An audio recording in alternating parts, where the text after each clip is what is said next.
नमस्कार, मी प्रियांका पाटील। आपण पाहत आहात राष्ट्रीय लोकराज्य न्यूज, निर्भीड बातम्यांचे व्यासपीठ। आज आपण दिवसभरामध्ये घडणाऱ्या घडामोडींवर नजर टाकूया। हिंदू मातंग समाज बांधवांच्या वतीने कृतज्ञता पत्र व सन्मान चिन्ह देऊन मुख्यमंत्री देवेंद्र फडणवीस यांचा विशेष सत्कार। अहिल्यानगर येथे माननीय मुख्यमंत्री देवेंद्र फडणवीस आले असता आद्य क्रांतिगुरू लहुजी वस्ताद साळवे स्मारक समिती व गौरवशाली मातंग इतिहास संवर्धन संघटनेच्या वतीने मुख्यमंत्री देवेंद्र फडणवीस यांचा मातंग समाजाच्या वतीने कृतज्ञता पत्र व सन्मान चिन्ह देऊन सत्कार करण्यात आला।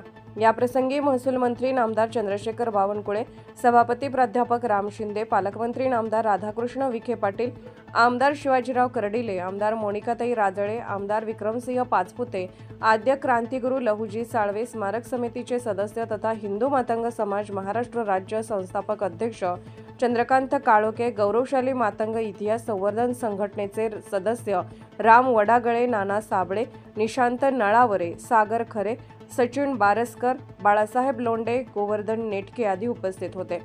सन्मान चिन्ह उल्लेख केल्याप्रमाणे, देवाभाऊ, आपण महाराष्ट्र राज्याचे यशस्वी मुख्यमंत्री आहात। आपण आपल्या कुशल कार्य कौशल्यामुळे महाराष्ट्रातील तमाम हिंदू मातंग समाज बांधवांचा सन्मान करून भावी पिढीबाबत सुयोग्य नियोजन करून सुवर्ण अक्षरांनी नोंद व्हावी असे ऐतिहासिक निर्णय घेतले आहेत। याबद्दल आपले मनपूर्वक अभिनंदन।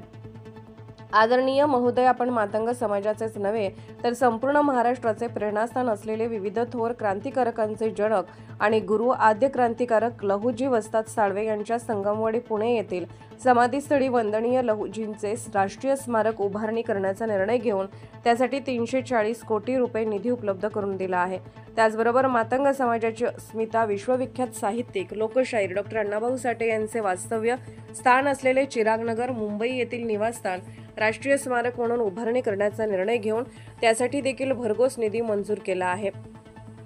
तसेच लोकशाहीर अण्णाभाऊंचे जन्मगाव असलेले वाटेगाव, जिल्हा सांगली येथील स्मारकाचे नूतनीकरण आणि सुशोभीकरणासाठी आर्थिक तरतूद केली आहे।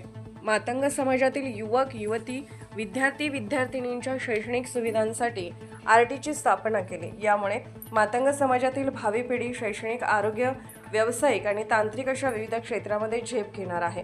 भावी पिढीच्या या कल्याणाचा, उत्थानाचा दूरदृष्टिकोन ठेवून आपण हे ऐतिहासिक निर्णय घेतले आहेत। अखंड महाराष्ट्राचे कुलदैवत श्री क्षेत्र जेजुरी गड या देवस्थानच्या विश्वस्त व्यवस्थेच्या अध्यक्षपदी प्रथमतः हिंदू मातंग समाजाचे प्रतिनिधी म्हणून अनिल सौंदडे या युवक कार्यकर्त्याची नियुक्ती करून समाजाला मोठी प्रतिष्ठा मिळवून दिली। त्याचबरोबर दीर्घ कालावधीनंतर महाराष्ट्र विधानमंडळामध्ये मातंग समाजाचे प्रतिनिधी म्हणून युवक कार्यकर्ते श्री अमित गोरखे यांची विधान परिषद सदस्यपदी नियुक्ती करून समस्त महाराष्ट्र राज्यातील मातंग समाजाचा सन्मान केला आहे।